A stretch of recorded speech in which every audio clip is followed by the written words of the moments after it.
This is just a short video to round off the month of March, and I've done a lot this month. It's been really busy. There's been lots of videos and lots of views of the Christopher Priest one, and as you've seen, I've started to look at Gene Wolfe's work again, which I'm really enjoying. There'll be a lot more of that coming, but this really is for a lot of new subscribers who've joined recently. And I always say to people, watch the backlist, and people don't always watch the backlist. So there's a lot of videos here about collecting, showing my collecting experiences in the wild. And this is another look at the warehouse, which it belongs to a guy called Dorset Bob. I call him Dorset Bob, and I buy and swap books with him. So you'll see a bit of that. And then later during the course of that, you'll see some books I picked up recently, and there'll be a full-blown book haul video in the club room. By the time this is up, it'll have been up in the club room, the members area, for a few days. So if you want to join us, it's only $4.99 a month. Anyway, onwards.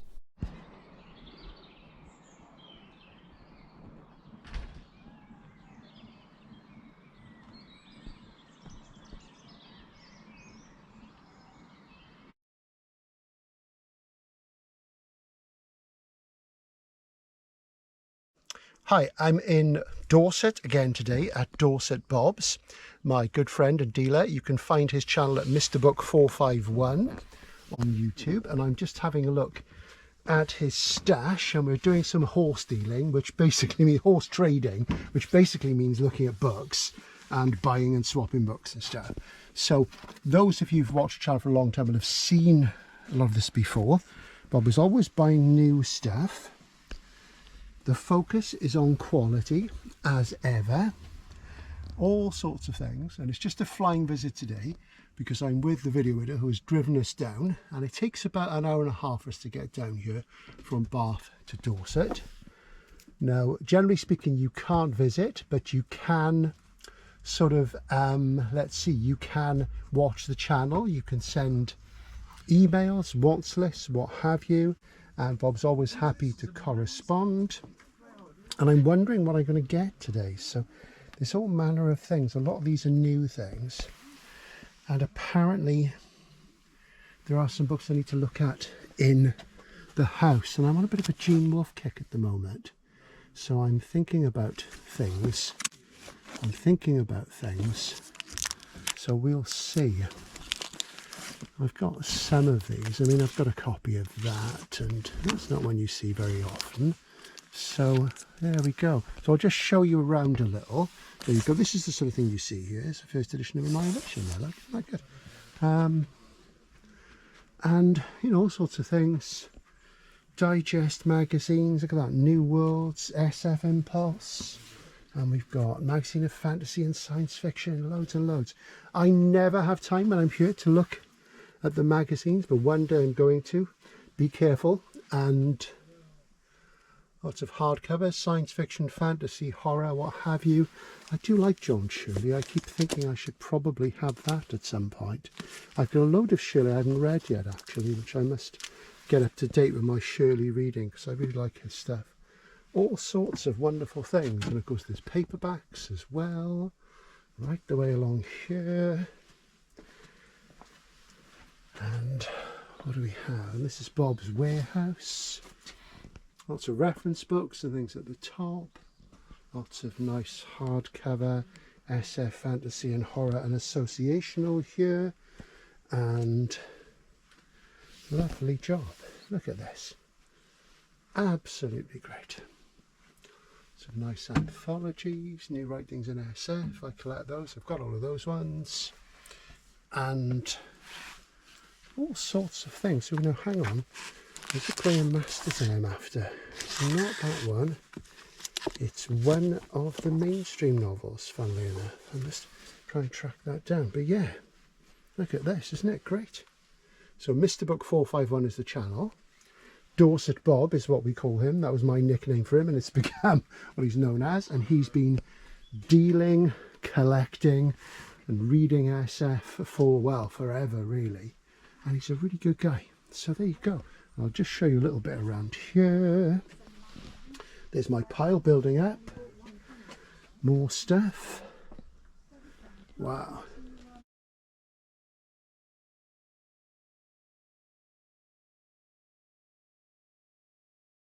great.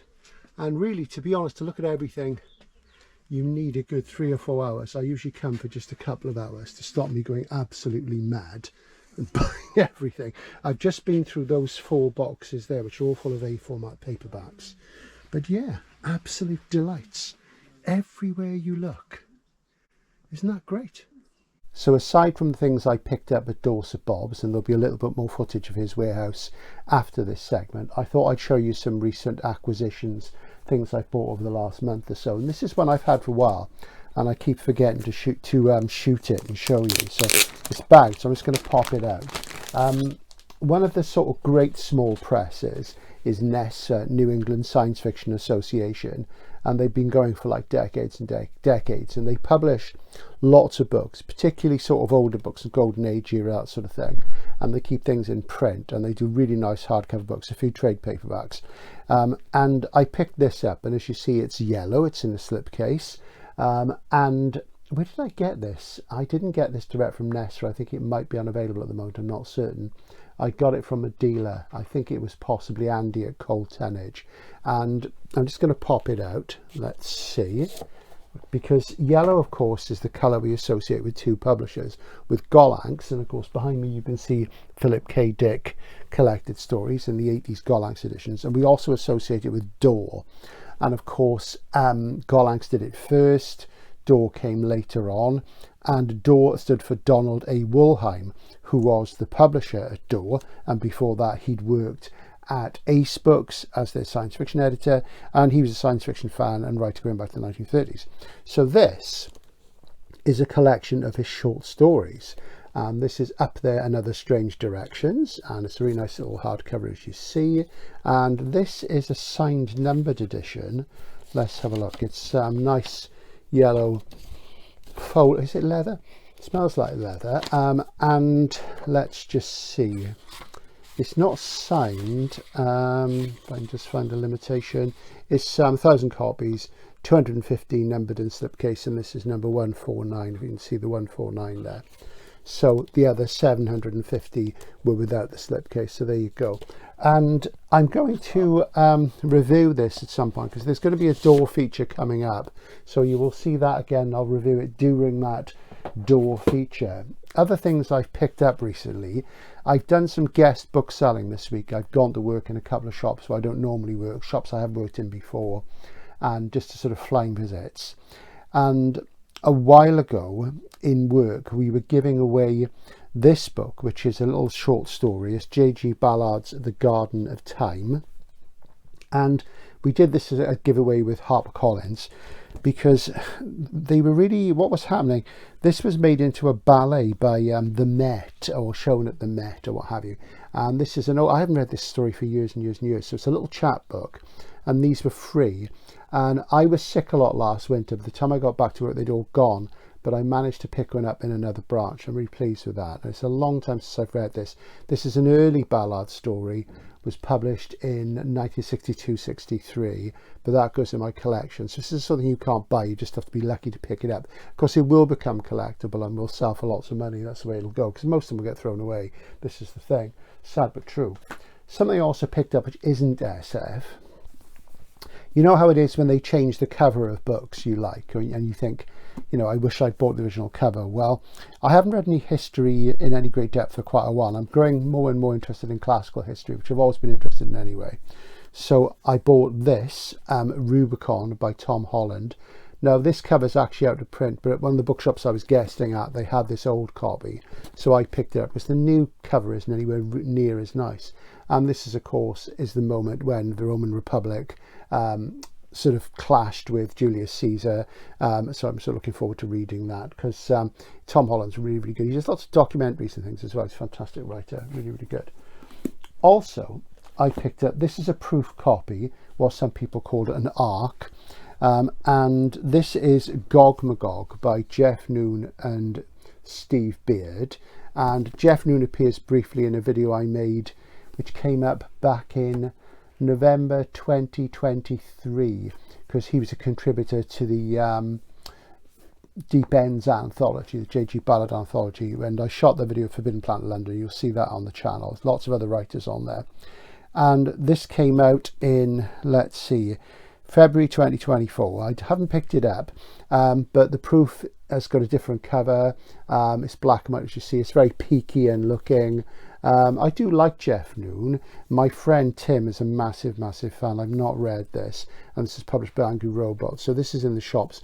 And also its sequel, Ludder, is sort of out there now, and these are sort of London-based fantasies, so that'll be quite interesting. So, and I've not read Jeff Noon for a while. The last book of his I read, he wrote a couple of crime novels. One was called Slow Motion Ghosts. That was really good. And there was a sequel which I wasn't so keen on. When I met him and talked to him, he said unfortunately the second one hadn't done as well as the publishers wanted, so they dropped that idea. He was hoping to get a crime series out of it. But if you want to read a really interesting crime novel, Slow Motion Ghosts is excellent. And it's, you know, a cut above that sort of thing, and it is quite different, and it's the sort of crime novel that you can read if you like SF and fantasy. But anyway, I've got that, which is great. I was talking at work to a friend of mine a while ago about Tartarus Press and weird fiction, and we've expanded the size of our horror and weird fiction section where I work by 100%. We've added twice as many shelves to what was there, because we found that interest in horror is growing and growing. And we were talking about Robert Aikman, and of course Robert Aikman had a relationship with Elizabeth Jane Howard, and this is Mr. Wrong, which is a print-on-demand picador. And when they had a relationship, shall we say, basically she wrote a handful of weird stories. I think they're just ghost stories, and there's 4 of them, and they're all in here, because this friend and I were talking about how there is a book called We Are For the Dark, which Tartarus publish, and that is a load of Aikman stories, and the 4 stories in here. But without sort of shelling out the sort of 40 quid for that, I thought I'd read them in this and give them a go, so I'll report back on that when I've done so. She, of course, was married to Kingsley Amis, and she had quite an interesting time, because Kingsley was a bit of a lad. He liked his booze, and fundamentally I remember reading a biography of Amis, and he was quite a character, because he was an SF writer as well. The Alteration is probably his best one. There's also the great ghost story, The Green Man, which is fantastic, so I'll let you know on this. But this is a print-on-demand one. Somebody I've long been interested in for the last sort of 15 years or so is Curzio Malaparte, who's an Italian writer. Did he write anything fantastical? Well, yes. There's a collection of short stories called Woman Like Me, which is amazing. And this is his biography published by New York Review of Books, and it's by Maurizio Serra. And I'm really interested in Malaparte. He had an incredible house on the island of Capri, which I visit whenever I can. There are videos on the channel about Capri, particularly its literary heritage, which connects to people as diverse as H.G. Wells. Who else? All sorts of people. It escapes me now. It's ridiculous, really, because I know loads about it, but I can't call it to mind. Getting old, you see, that's the trouble. Malaparte, Leonor de Chassa, Alberto Moravia, D.H. Lawrence, E.F. Benson. See, it's all coming back now. W. Somerset Maugham, all those sort of people, and I'm really interested in this. And this is supposed to be published in the UK, but I had to get it from Amazon in the States because I'm not sure about the availability, and it wasn't cheap. It was 35 quid. So, but I haven't read a biography for a while. I do like a good literary biography, so that's going to be a nice one for me. Hopefully I'll get around to that before too long. The last book I want to show you in this segment, the things I bought at Dorset Bob's will be in the club room, as I think I say sometime in the video, is this, The Secret Glory by Arthur Machen. Now, if you watched my video when I went to Glastonbury recently, there's a Glastonbury video in the club room, but there is the one on the main channel, which is about weird fiction, and I went to the very wonderful Courtyard Books and met Benjamin Tweddle, the proprietor, who is also a published writer, and he has a lot of these things in stock, and these are books you never ever see. And I did flash copy of this, but decided to get it myself. And Tartarus, they come in very plain jackets, and of course what really got me with this was something a bit special, because for this 3rd edition, Tartarus have done this absolutely lovely decorated boards edition, which is absolutely gorgeous, fantastic. And I don't think this is really one of Machen's weird works, though there will be spiritual aspects to it. And for this edition, Tartarus added 2 chapters which had been excised, and missing from all other editions, so that's beautiful. I actually got this from work because even though nobody really stocks these apart from people like Benjamin and some of the online dealers, you can order them because Tarkus will supply through a wholesaler. The problem is if you order through a wholesaler, you are likely to get a damaged book, and there's a small closed tear at the back of the jacket which you won't really see on camera, and because these have no laminate on them, they mark really easily. There's nothing you can do about it. So those are some recent acquisitions I picked up. If you want to see the rest, it's in the club room. I am going to sort of ease off on the collecting for a few months. I did that from about September last year till the end of the year, and I've sort of fallen back into it. I'm more in a phase of getting rid of books at the moment, and I swapped a load of Dorset Bobs, and I have, out of shot, I have a few boxes there which I'll take to Hay-on-Wye at some point. I'll take them after Easter but before the festival, so I'll be getting rid of some stuff as well. Am I going to shoot at Hay-on-Wye? I've shot this so many times, there's loads of videos on the channel to have a look at, but for now that's enough of the new books, and back to Dorset Bobs.